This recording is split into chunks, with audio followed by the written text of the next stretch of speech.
नमस्कार दोस्तों, स्वागत है आपका मेरे YouTube चैनल K7H ज्ञान में। भक्तों, आज मैं आप सभी को एक सुंदर सी प्राचीन कथा के बारे में जो कि सप्त घटना पर आधारित है और जिसमें मैं आपको यह बताऊंगा कि संसार में मोर मोरनी की उत्पत्ति कैसे हुई।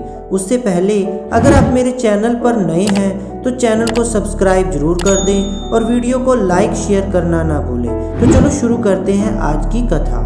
एक भक्त की बड़ी सुंदर सी दास्तान है जिसमें एक प्राचीन मंदिर महारानी का, जिसमें कभी भी कोई भी पूजा नहीं किया करता था। और एक दिन की बात, छोटी सी बच्ची की श्रद्धा माँ पर आ गई और वो बच्ची जाकर के माँ के मंदिर में माँ की पूजन करने लगी।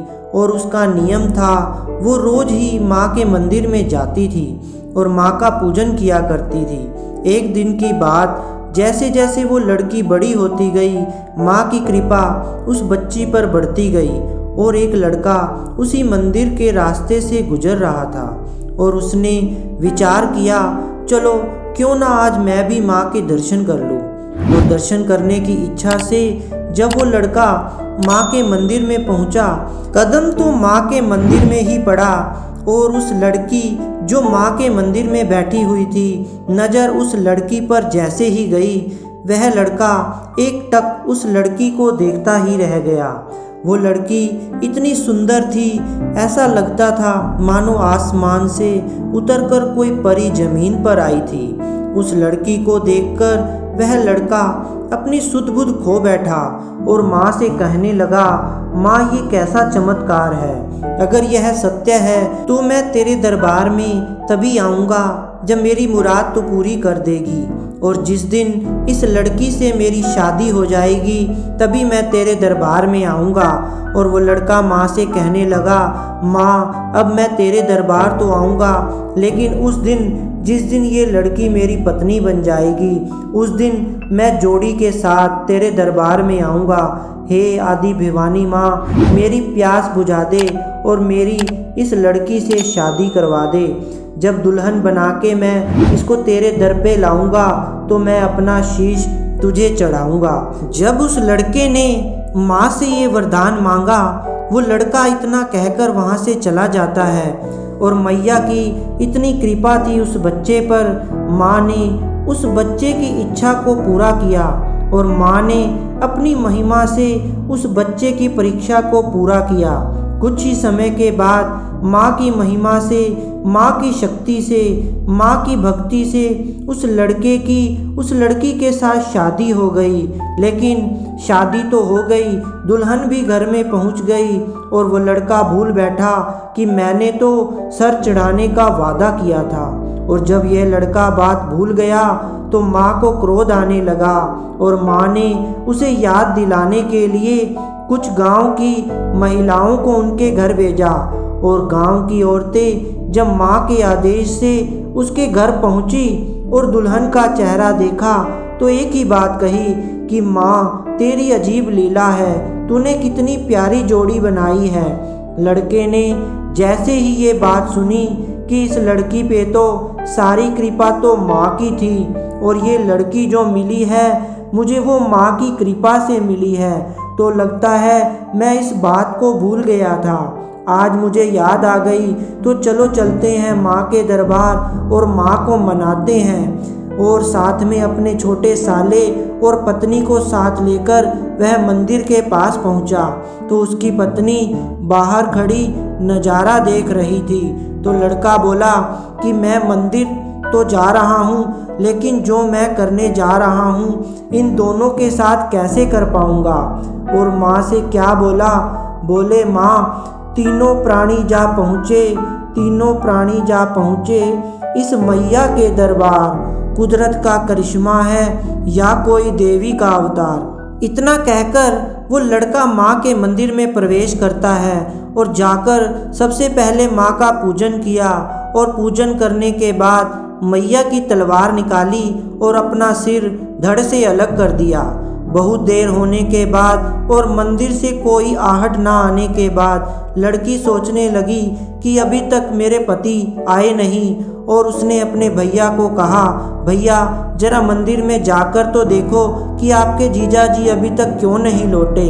और साला मंदिर में प्रवेश करता है तो क्या देखता है कि एक तरफ जीजा का सिर पड़ा है और एक तरफ धड़ पड़ा है।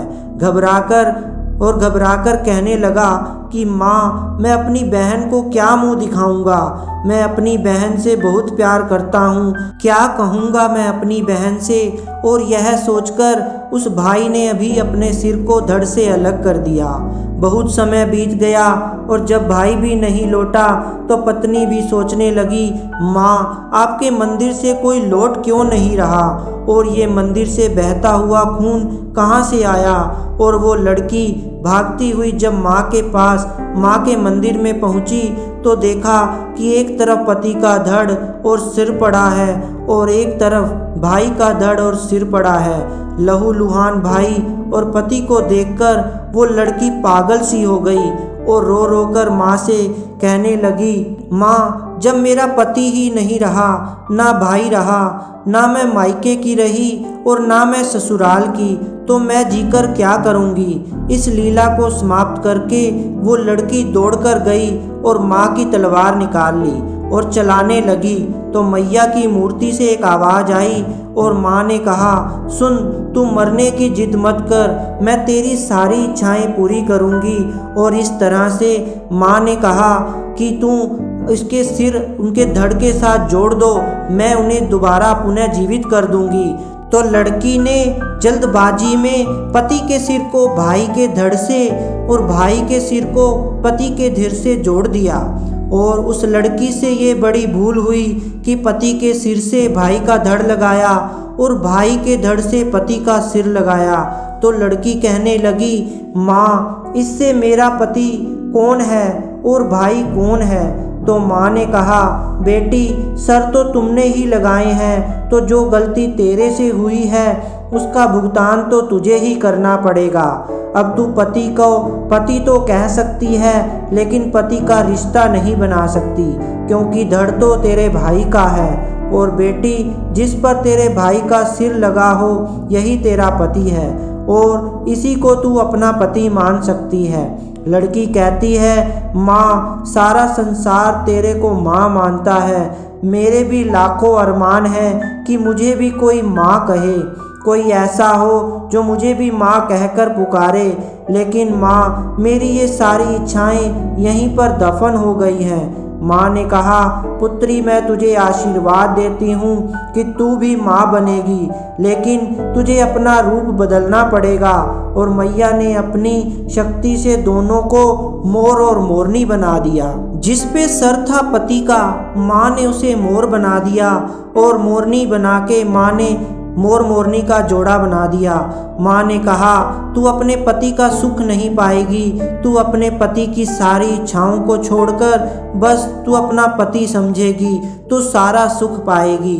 और तू जो अपने पति से सुख चाहती है वो तुझे कभी नहीं मिलेगा, क्योंकि जो तूने गलती की है उसका भुगतान तुझे ही करना होगा, भुगतना तो तुझे ही होगा अपने पति को देखकर। और जो उसके आंसू गिरेंगे कि जब मोर नाचता है तो बड़ा ही सुंदर लगता है और मोर अपने आप पर गर्व करता है कि मैं बहुत सुंदर हूँ, लेकिन जब मोर अपने आप को देखता है तो खुश होता है। जैसे ही पैर पर दृष्टि जाती है तो वो रो पड़ता है कि वो पैर उसके भाई के हैं। और मोरनी छुपकर ये देख रही होती है और मुख से जो झाग निकलता है और मोर की आँखों से जो आंसू गिरते हैं उसको मोरनी पीती है और गर्भ धारण करती है। और माँ उसके मरे हुए भाई को, जिस पर पति का धड़ लगा हुआ था, उसे कबूतर बना देती है और दोनों को आशीर्वाद दे देती है। तो भक्तों, यह थी आज की हमारी कथा, मोर मोरनी की उत्पत्ति कैसे हुई। अगर आपको यह कथा अच्छी लगी हो